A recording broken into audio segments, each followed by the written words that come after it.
রাসূল সাল্লাল্লাহু আলাইহি ওয়াসাল্লাম বলেন, জাহান্নাম কথা বলতে পারে।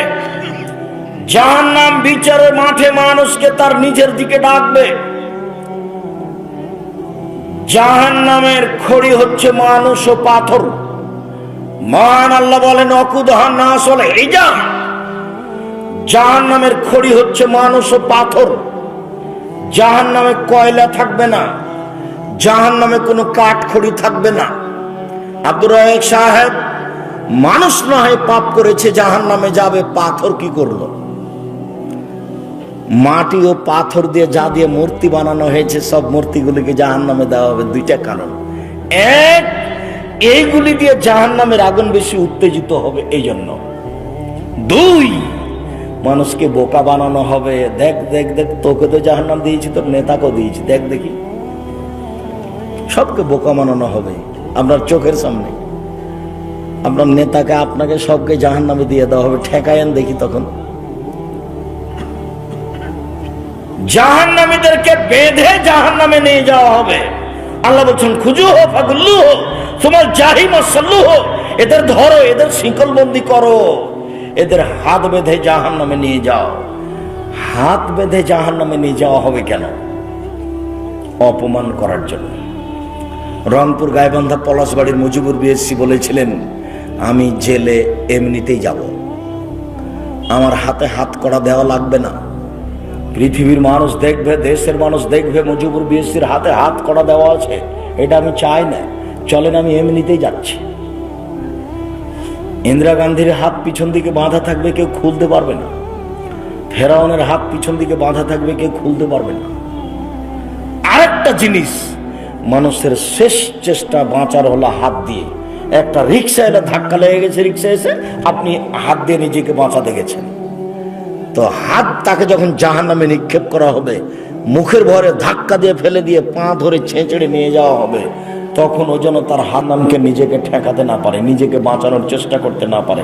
এই জন্য এইভাবে থাকবে। এক, অপমান। দুই, এ দিয়ে যেন নিজেকে বাঁচাতে না পারে, বাঁচানোর জন্য চেষ্টা করতে না পারে, নাহলে বিচারের মাঠে তো পালাতে পারবে না। সে হাত বাঁধার কি প্রশ্নই আছে? প্রশ্নই আসে না, হাত বাঁধতে হবে কেন? সম্মানিত দ্বীনি ভাই বোন, জাহান্নামের উল্লেখযোগ্য শাস্তি হচ্ছে জাক্কুম গাছ। মহান আল্লাহ বলেন, ইন্না শাজারাতাজ জাক্কুম তু'মুল আফিম। নিশ্চয় জাক্কুম গাছ অপরাধীদের খাদ্য। কালমুহলে ইয়াগলি ফিল বুতুন কাকালিল হামিম। তলানি তেলের মতো পেটের ভিতরে যাওয়ার পরে একবারে উথাল পাথাল করে উঠবে, এবং পেটে সেই জাক্কুম ফুটন্ত ভাবে ফুটতে থাকবে। দেগের উপরে পানি যেমন জ্বলন্ত পানি, ফুটন্ত পানি যেমন টকবক করে ফুটতে থাকে।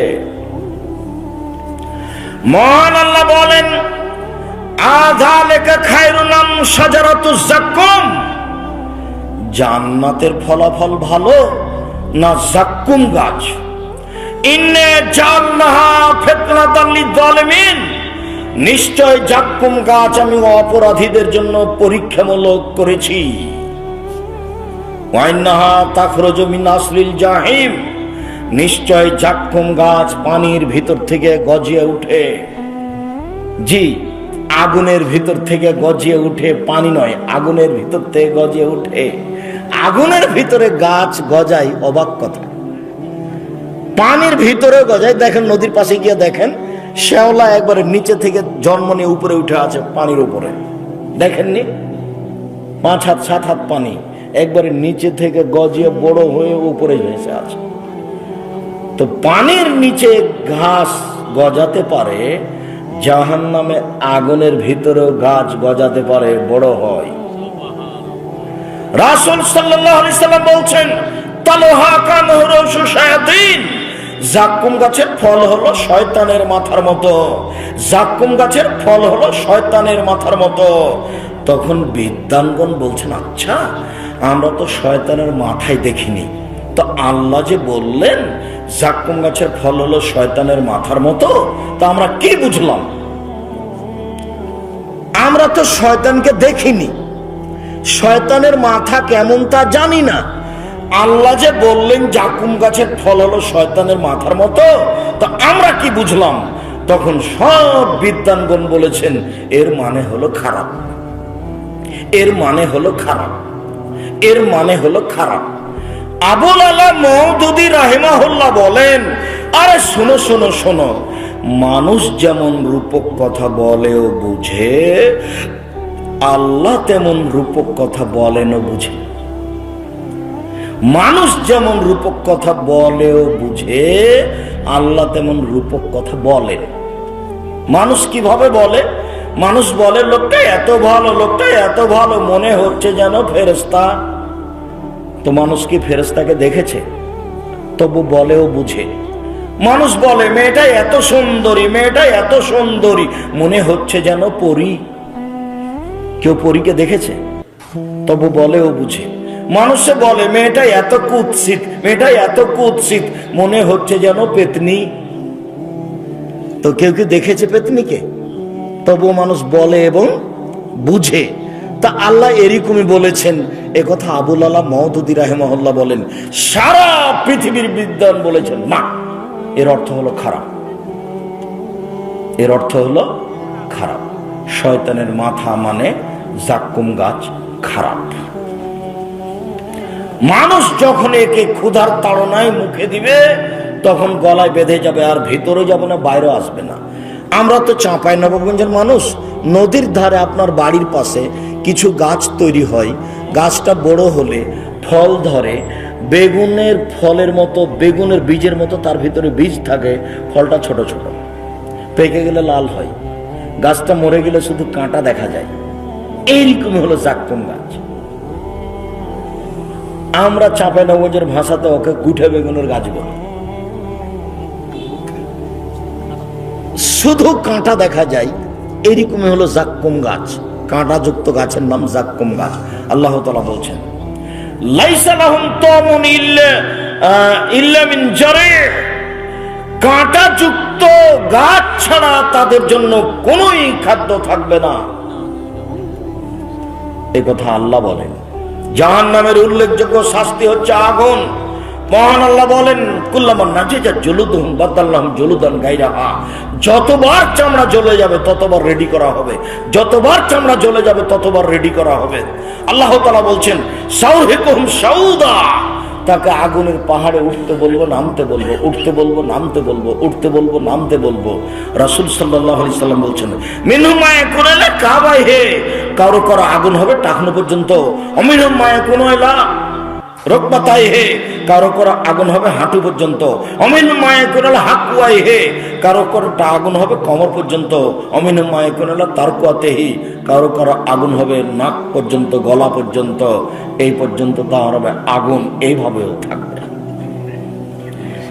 রাসূল সাল্লাল্লাহু আলাইহি সাল্লাম, নারুকুম জুজুম মিন সাবিরান না জুজান মিন নারে জাহান্নাম, তোমাদের বাড়িতে যে আগুন আছে এর চেয়ে 69 গুণ ক্ষমতা বেশি জাহান্নামের আগুনের। এক মিনিট, যেই খড়ের ওপরে বসে আছেন গরুকে খাওয়ান, সেই খড় দিয়ে ভাত রান্না করলে যত সময় লাগবে, কাঠের খড়িতে ভাত রান্না করলে তার চেয়ে কম সময় লাগবে। কাঠের খড়িতে ভাত রান্না করতে যত সময় লাগবে, তেঁতুল কাঠের খড়িতে তার চেয়ে কম লাগবে। তেঁতুল কাঠের খড়িতে ভাত রান্না করতে যত সময় লাগবে, গ্যাসের চুলায় তার চেয়ে কম লাগবে। আর তেলের চুলায় সবচেয়ে বেশি লাগবে, সবার চেয়ে বেশি চলে যাবে। তাহলে আপনার বাড়িতেই আগুনের ক্ষমতার কমবেশ আছে, তা আপনি নিজেই বুঝেন। অতএব দুনিয়াবি আগুন হলো কাঠ দিয়ে বানানো, আর জাহান্নামের আগুন হলো মানুষ ও পাথর দিয়ে বানানো। কাজে পদার্থই ভিন্ন, এর চেয়ে 69 গুণ বেশি সে আগুনের। মানুষকে জ্বালানো হবে আগুন দিয়ে, এটা কি স্বাভাবিক মনে করছেন? জাহান্নামের উল্লেখযোগ্য শাস্তি হচ্ছে হাতুড়। কবরের হাতুড়ের নাম হলো মিত্রাক, যেটা কাঠ মিস্ত্রি ব্যবহার করে। আর জাহান্নামের হাতুড়ের নাম মাকামে, যেটা হাম্বল, যেটা চাঁপাইনবাবগঞ্জের কাঠ মিস্ত্রিরা ওই কাঠের গাড়ির চাকা বানানোর সময়তে বাহির থেকে একটা কাঠ ঢোকাতো, সেটা হাম্বল দিয়ে পিঠে ঢোকাতো। তো জাহান্নামের হাতুড়ের নাম হাম্বল মাকামে, আর কবরের হাতুড়ের নাম মিত্রাক, যেটা কাঠ মিস্ত্রি ব্যবহার করে। জাহান্নামে সাপ থাকবে উটের সমান, একবার দংশন করলে 40 বছর ব্যথা থাকবে। জাহান্নামে বিচ্ছু থাকবে গাধার সমান, একবার দংশন করলে 40 বছর ব্যথা থাকবে। মর্মে সম্মানিত দিনী ভাই বোন, জাহান্নাম ভয়াবহ জায়গা। মানুষের জন্য আল্লাহ তাআলা শাস্তির ব্যবস্থা করেছেন জাহান্নামে। কবর যত কঠিন, কিয়ামত তার চেয়ে অনেক বেশি কঠিন। কিয়ামত যত কঠিন, জাহান্নাম তার চেয়ে অনেক অনেক অনেক বেশি কঠিন। কি দিয়ে বুঝায় আপনাকে আমি জাহান্নাম কত কঠিন? সম্মানিত দিনী ভাই বোন, জাহান্নাম থেকে বাঁচার জন্য কিছু পরামর্শ থাকলো। এক, সালাম ফেরার পূর্বে আপনি বলবেন, রব্বানা আতিনা ফিদ দুনিয়া হাসানাতাও ওয়া ফিল আখিরাতি হাসানাতাও ওয়া কিনা আযাবান নার। আল্লাহ তুমি ইহকালে কল্যাণ দাও, আল্লাহ তুমি পরকালে কল্যাণ দাও, আল্লাহ তুমি জাহান্নামের শাস্তি থেকে বাঁচাও। এটা ব্যবহার করবেন বেশি বেশি। দুই, আপনি সালাতে সালাম ফেরার পূর্বে বলবেন, আল্লাহুম্মা ইন্নী আউযু বিকা মিন আযাবি জাহান্নাম। আল্লাহ তোমার কাছে জাহান্নাম থেকে বাঁচতে চাচ্ছি, জাহান্নাম থেকে বাঁচাও। আউযু বিকা মিন আযাবিল কবর। আল্লাহ তুমি কবরের শাস্তি থেকে বাঁচাও, তোমার কাছে আমি কবরের শাস্তি থেকে বাঁচতে চাচ্ছি। আউযু বিকা মিন ফিতনাতিল মাসিহ দাজ্জাল। তোমার কাছে দাজ্জালের ফিতনা থেকে বাঁচতে চাচ্ছি। আউযু বিকা মিন ফিতনাতিল মাহিয়া ওয়াল মামাত। তোমার কাছে বাঁচতে চাচ্ছি ইহকাল পরকালের যত ফিতনা আছে। আউযু বিকা মিনাল মাসাম ওয়াল মাগরাম। তোমার কাছে বাঁচতে চাচ্ছি বড় পাপ হতে, তোমার কাছে বাঁচতে চাচ্ছি ঋণ কর্য হতে।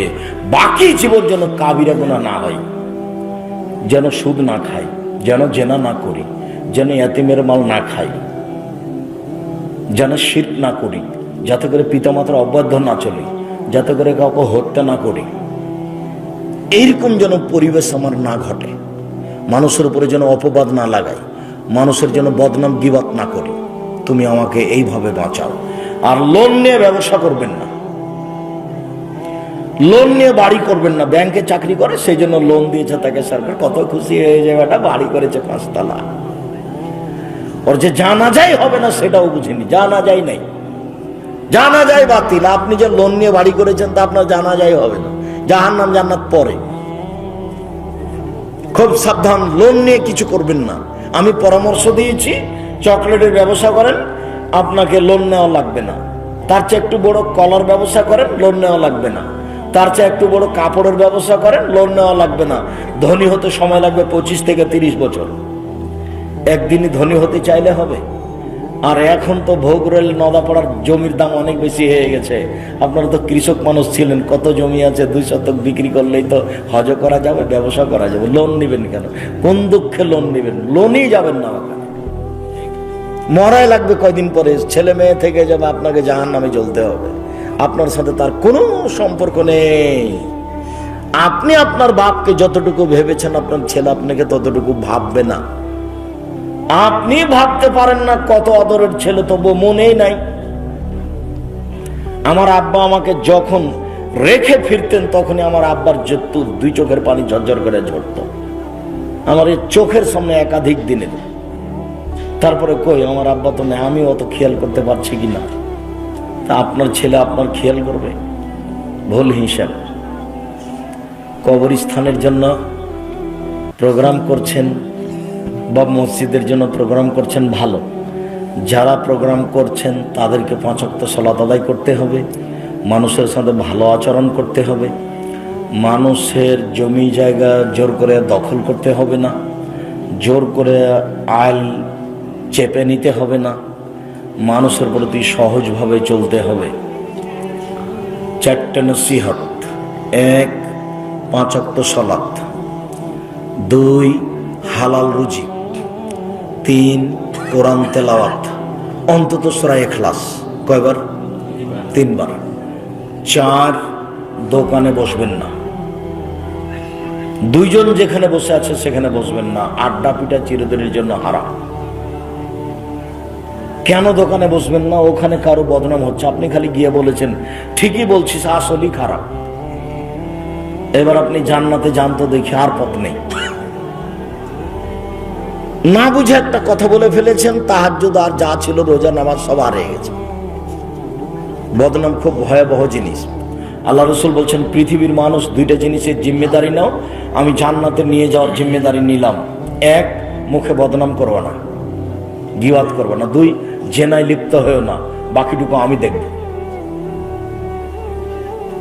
মুখে বদনাম করবেন না, জেনায় লিপ্ত হবেন না। 4 জায়গা হলো বদনামের, ওখানে মানুষের বদনামই হয়। আর আমাদের এখন এইসব নির্বাচন থাকে, দল সংগঠন থাকে, সব সময় খালি এগুলোই হয়। অল্প দিন বাঁচতে এসে সবকিছু বন্ধ করেন। সম্মানিত দিনী ভাই বোন, জাহান্নাম থেকে বাঁচার চেষ্টা করেন, পরিবারের উপর শক্ত হন। আপনার স্ত্রী কেন বাজারে যাবে? আপনি মরে গেছেন, আপনার ছেলে মেয়ে মরে গেছে, কেন হবে এগুলো? পরিবারের উপরে শক্ত হন, জান্নাত হবে ইনশাআল্লাহ। আর রাতে সূরা মুলক পড়বেন, কবরের শাস্তি হবে না। রাতে সূরা মুলক পড়বেন। কয়েকটা জিনিস থাকলো: 5 ওয়াক্ত সালাত, হালাল রুজি, কোরআন তেলাওয়াত, দোকানে না বসা, রাতে সূরা মুলক পড়া, আর এমনিতে কোরআন তেলাওয়াত করা, পরিবারের উপরে শক্ত হওয়া। সম্মানিত দিনী ভাই বোন, বহুগুলো গ্রামের মানুষ হলো, বেশ কিছু মানুষ দীর্ঘ সময় ধরে জায়গাটা পূর্ণ হয়ে বসে আলোচনা শোনার চেষ্টা করলেন। আমি আপনাদের জন্য আন্তরিকভাবে দোয়া করি। আমি যেভাবে বলি, আমি আপনার কাছের মানুষ, আমি আমার হক কথা বলার চেষ্টা করেছি, আপনার উপরে আমি হক রাখি মর্মে। আপনি তো গ্রামের মানুষ, পরের দিন দেখা হবে, তা একটু হালকা হলো। আমার কথার গতি এর চেয়ে অনেক ভারী। যেখানে যায় আলহামদুলিল্লাহ অনেক সম্মান পাওয়া যায়। যেখানে যাবেন আপনি দেখবেন বলছে যে আব্দুর রাজ্জাক সাহেব, সেদিনের কথা শুনে দাড়ি ছেড়ে দিয়েছি, সেদিনের কথা শুনে প্যান্টটা কেটে উপরে করেছি টাকানোর নিচে, সেদিনের কথা শুনে 5 ওয়াক্ত সালাত আদায় করি, সেদিনের কথা শুনে ব্যাংকের চাকরি ছেড়ে দিয়েছি। কত হাজারো লাখো মানুষ নিবে না। কাজেই যেটুকু আপনাকে বলেছি আপনার কল্যাণের জন্য বলেছি, কখনো আপনি এটাকে দুর্বল মনে করবেন না। আর গ্রামের ছেলেরা, ভোগলের ছেলে একটা স্বাদ করে প্রোগ্রামে ডেকেছে, তা আপনি সেখানে আসবেন না, তো আপনি কিসের বড় মানুষ? আপনার স্ত্রী আসবে না কেন? ছেলেগুলো কি খেলার তামাশা করেছে? ছেলেগুলো কি এখানে কোনো খেলাধুলা করছে, যাত্রা থিয়েটার করছে যে আসবেন না? আসা উচিত ছিল। সম্মানিত দিনী ভাই বোন, আবারও যদি ছেলেরা কোনো ব্যবস্থা করে, আমরা যদি এসে উপস্থিত হই, তাহলে এলাকাবাসীর কাছে আন্তরিকভাবে অনুরোধ থাকছে, সেদিন আপ্রাণ চেষ্টা করবেন উপস্থিত হওয়ার। আমি আব্দুর রাজ্জাক বিন ইউসুফ, আপনাদের কাছের মানুষ, শরীয়তের ব্যাপারে আমি 100 আপনার পাশে দাঁড়াতে পারি ইনশাআল্লাহ। আপনার যদি আমি স্কুল কলেজে রাস্তাঘাট করে দিতে না পারি, তবে আপনাকে আমি চূড়ান্ত সঠিক ধর্ম দিতে পারি ইনশাআল্লাহ। ধর্মের ব্যাপার আপনাকে আমি ফাঁকি দিব না। জামিয়া সালাফিয়া ডাঙ্গিপাড়া আপনার কাছের প্রতিষ্ঠান, বাড়ি নয় আপনার পাড়াতেই হলো। এরপরেও জামিয়া সালাফি একটা দূরে নেই। 20 বিঘা জমির উপরে এত বড় প্রতিষ্ঠান, আপনি কেন যাবেন না? যেখানে মসজিদটা 90% জমির উপরে, একতলাতে 3000 মানুষ একসাথে সালাত আদায় করতে পারে। আল্লাহর এত বড় নিয়ামত আপনাকে দেখতে হবে না? প্রায় 2000 ছেলে থাকে, প্রায় 1000 মেয়ে থাকে, 53 জন শিক্ষক থাকেন, 31 জন শিক্ষিকা থাকে। জামিয়া সালাফিয়া ডাঙ্গিপাড়া পাওয়া রাজশাহী, জামিয়া সালাফিয়া রূপগঞ্জ নারায়ণগঞ্জ ঢাকা। যে রূপগঞ্জ নারায়ণগঞ্জ 51 বিঘা জমির উপরে, যেখানে একটা মসজিদের কাজ আরম্ভ হয়েছে 200 শতক জমির উপরে, যার একতলাতে 10,000 মানুষ একসাথে সালাত আদায় করতে পারবে। আর জামিয়া সালাফের তেঘরা বিরল দিনাজপুর 20 বিঘা জমির উপরে। আগামীকাল প্রোগ্রাম আছে, এখন রাত্রে ঢাকা যাব ইনশাআল্লাহ। ঢাকা থেকে বিমানে যাব শুক্রবারে জুমার খুতবা ধরার জন্য দিনাজপুরে। দিনাজপুরের প্রতিষ্ঠান জামিয়া সালাফিয়া 20 বিঘা জমির উপরে।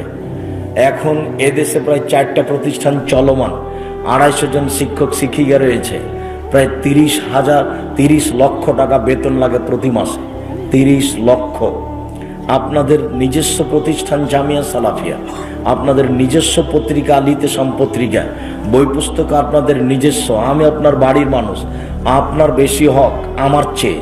আপনি এই বইগুলি পড়বেন, ধর্ম জানবেন, আমার সাথে কথা বলবেন, জামিয়া সালাফি ডাঙ্গিপাড়া যাবেন, পরামর্শ দিবেন, নিজের প্রতিষ্ঠান হিসেবে ভাববেন, ছেলে মেয়েকে পড়াবেন। আমি আপনার চেয়ে অন্তত একটু হলেও দূরের। আমি তো চাঁপাইনবাবগঞ্জ থেকে এসেছি, আপনার তো এখানেই জন্ম, তো এই হিসাবে তো ডাঙ্গিপাড়ার হকদার আপনি বেশি। আপনি যাবেন, আপনি দেখবেন, দোয়া করবেন। আমি আপনাকে দোয়া করতে বলেছি, খালি বলবেন আল্লাহ তুমি জামিয়া সালাফিকে কবুল করো। কোনো শক্তি জামিয়া সালাফের কোনো ক্ষতি করতে পারবে না, আপনি যতই সমস্যা দেখেন, সেটা এখানে হোক আর সেখানে হোক। কেন? জামিয়া সালাফের আমি কোনো ক্ষতি করি না।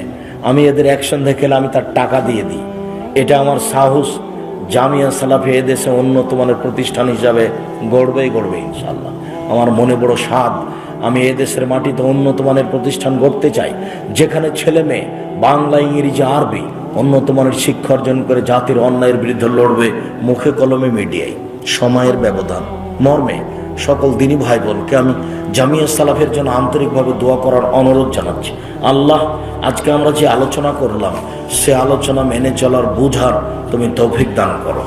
আমাদের যারা মারা গেছে তুমি তাদের কবরের শাস্তি মাফ করো। আমরা যারা অসুস্থ, আমরা যারা বেঁচে আছি, তুমি তাদেরকে তোমার রাসূলের পদ্ধতি অনুযায়ী চলার তৌফিক দান করো। আর বই পুস্তক থাকলে সংগ্রহ করবেন। আমি কয়েকটা প্রশ্নের উত্তর দিই। যদি ব্যাংকে সুদের লেনদেন হয় তাই চাকরি করা যাবে না, তাহলে যদি কোনো কোম্পানি ব্যাংক থেকে লোন নিয়ে ব্যবসা করে, ঘুরে একই কথাই হলো, চেষ্টা করবেন বিরত থাকার। তবে ব্যাংকে চাকরি করা আর বাইরে চাকরি করা, ব্যাংকে টাকা রাখা দুটো এক নয়। ভণ্ড মুফতি গিয়াসউদ্দিন নাম কি দরকার? প্রশাসনিকভাবে আপনাকে বাহাসের চ্যালেঞ্জ দিয়েছে, বাস তোমরা শুনেছি, এটাই যথেষ্ট। তোমরা বলবে আমার সাথে বসো তো। তার ও তো মানুষকে পাগল করছে, ও কি নিজে কিছু হিসাব করছে? ওগুলো নাম আমি নি না, দরকার নাই, নাম দরকার নেই। তুই জিজ্ঞাসা করেছি, ওটাই দরকার নেই। তুমি বলবে আমার সাথে বাস করো। জনৈক আলেম জেলখানার ভিতর কয়েক মাস যাবত নাকি জিনের ক্লাস নিয়েছেন, এটা কি সম্ভব? না, এগুলো ঠিক নয় কোথাও। ইদানিং ক্ষমতার জোরে অনেক মানুষকে নির্বাচনে হারিয়ে দেওয়া হচ্ছে, এগুলো জুলুম। বিবাহের বৈঠক শেষে সম্মিলিত মোনাজাত বিদআত। বৈঠক শেষে বলবে সুবহানাকাল্লাহুম্মা ওয়া বিহামদিকা আশহাদু আল্লা ইলাহা ইল্লা আনতা আস্তাগফিরুকা ওয়া আতুবু ইলাইক। আসসালামু আলাইকুম। ওস্তাদজি, আপনি এমন সাধারণ জীবন যাপন কেন করেন? সাধারণ পোশাক পরিধান করে প্রোগ্রাম করেন কেন? কে জানে, আমাকে ভালো লাগে। আমি লৌকিকতা দিয়ে কিছু করতে চাইনি, আমার মনে এরকম কোনো স্বাদ হয় না। ছাত্র জীবন থেকে এরকমই ছিল। আমি কারো কাপড়টা হাতে এভাবে দেখে, তোমার কাপড়টা কেমন, খুব সুন্দর নাকি, এরকম বলার আমি অভ্যাসই ছিলাম না। আর দেশে বিদেশে যেখানে যাই এভাবেই থাকি। তো আল্লাহ অনেক সম্মানে রেখেছেন, যেখানে যাই, যেখানে যাই।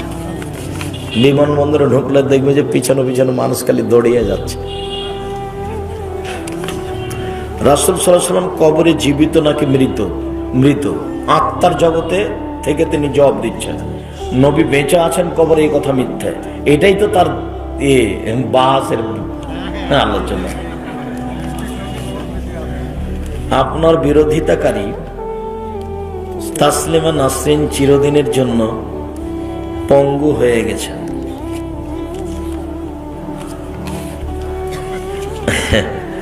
আমি জানি তার বক্তব্যের কথা, আমাকে বলা হয়েছিল যে সে এরকম ভাবে বলেছে। শেখ হিজবুত তাওহীদের মহিলারা বেপর্দা হয়ে রাস্তায় নেমে পর্দার ব্যাপারে নারীদের ভুল ধারণা দিচ্ছে। ওরা তো সব মুরতাদের অন্তর্ভুক্ত, এদের ব্যাপারে আপনাদের সাবধান থাকতে হবে। তাদেরকে পাশে আসতে দিবেন না, গ্রামে ঢুকতে দিবেন না, তাদেরকে বৈঠক করতে দিবেন না, নইলে মানুষের আকীদাকে নষ্ট করে দেবে।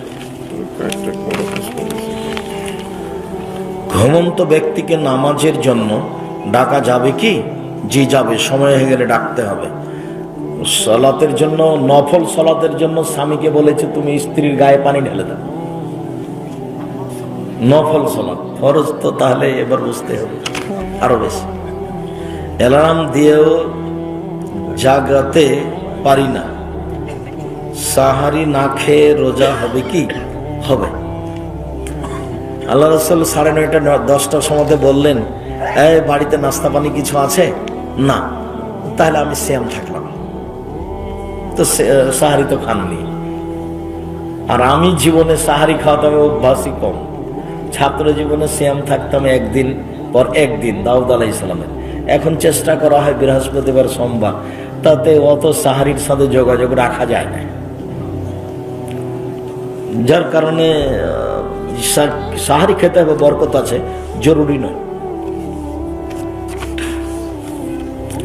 জাহান্নামে একবার গেলে কি পরে কেউ জান্নাতে যেতে পারবে? হ্যাঁ পারবে। কিছু নেকি আছে, তখন প্রথমে জাহান্নামে যাবে, পরবর্তীতে জান্নাতে যাবে। অনেক হাদিস এটা প্রমাণ করে। ঘুষ না নেওয়া কিংবা ঘুষ নিয়ে দান করে দেওয়া কোনটা উত্তম? ঘুষ নিয়ে দান করে দেওয়া না, ওই পথে যাবেন না, ওদের সহজ করে দেখার প্রয়োজন নেই। নিরুপায় হয়ে টাকা রাখছেন, এইটার যে টাকাটা বাড়ছে সেটা আপনি ব্যাংকে না রেখে নিয়ে নেন, নিয়ে ফকির মিসকিনকে দিয়ে দেন নেকি ছাড়াই, এতে আল্লাহর একটা দয়া হতে পারে। কি এটা? সাধারণ মানুষের ইমামতির জন্য কতটুকু যোগ্যতা থাকা প্রয়োজন? ভালো করে কোরআন মাজিদ পড়তে পারলেই হবে, শরীয়তের সম্পর্কে কিছু অবগতি। পূর্বের বিয়ে গোপন রেখে অন্যত্র বিয়ে দেওয়ার চেষ্টা করা কেমন কাজ? হারাম কাজ, প্রতারণা, ধোঁকা।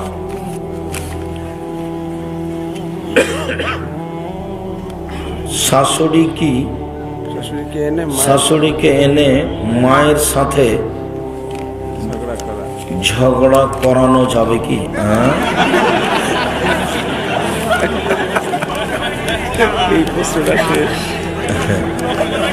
তোমার এইটা কথা তোমার জানানোর কি প্রয়োজন? এটা তো নোংরা কথা না, ওভাবে হাসতে হবে না। আল্লাহ রহম করো।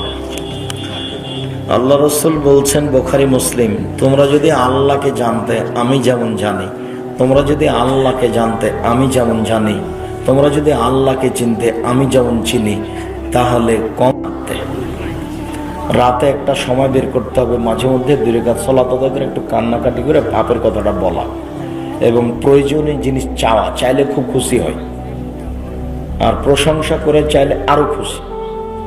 আগে আপনার পড়বেন ইসমে আজম, তারপরে পড়বেন দুরুদে ইব্রাহিম, তারপরে আপনি নিজের কথাটা বলবেন, বিপদে পড়ে আছেন সেটা বলবেন, বা কিছু চাচ্ছেন সেটা বলবেন, আল্লাহ কবুল করবেন ইনশাআল্লাহ। আল্লাহুম্মা নাসআলুকা বিআন্নাকা আনতাল্লাহ লা ইলাহা ইল্লা আনতাল আহাদুস সামাদুল্লাযী লাম ইয়ালিদ ওয়া লাম ইউলাদ ওয়া লাম ইয়াকুল লাহু কুফুয়ান আহাদ। যদি মুখস্থ না থাকে তাহলে দুয়ার বই থেকে নিতে হবে, বা ওই এতে আছে, ওই নেটে আছে আপনার এই বই, এদের কাছ থেকে আপনি সহযোগিতা নিতে পারবেন, এই ছেলেগুলির কাছ থেকে আইনে রাসূলে আছে। দুরুদ পড়বেন, দুরুদ না পড়লে দোয়া উপরে যাবে না, এভাবে ঝুলন্ত আছে দুরুদ না, দোয়া ওটা উপরে যাবে না যতক্ষণ পর্যন্ত দুরুদ না পড়েছে। তাহলে কবুল হওয়ার জন্য ইসমে আজম, আর উপরে যাওয়ার জন্য দুরুদ, তারপরে নিজের কথা।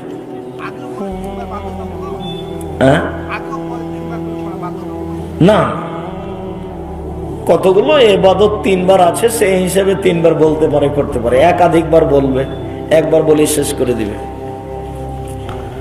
হুজুর, আমার প্রথম প্রশ্ন, স্বামী মারা গেছে, কিছু সম্পদ টাকা পয়সা আছে, সেগুলো ব্যাংকে রেখে সে টাকার মুনাফা দিয়ে সংসার চালায়, এটা কি জায়েজ না এটা হারাম?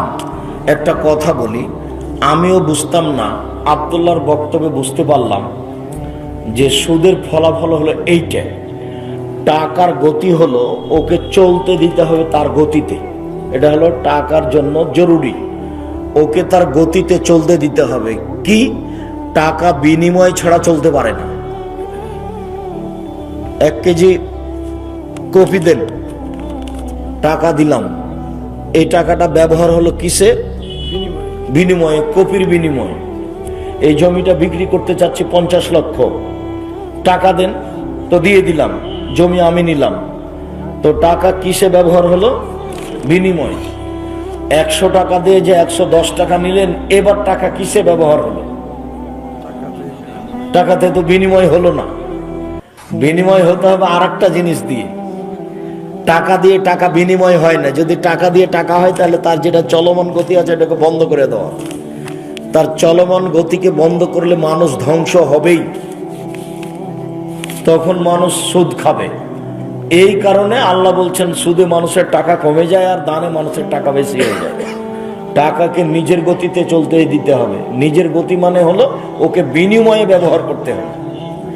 আপনি যে একবার নিরাপদে ঘুমিয়ে গেলেন 50 লক্ষ টাকা ব্যাংকে রেখে আর মাসে মাসে তুলে নিয়ে আসছেন, কোনোদিন কি ভেবেছেন কত লাভ কত লস?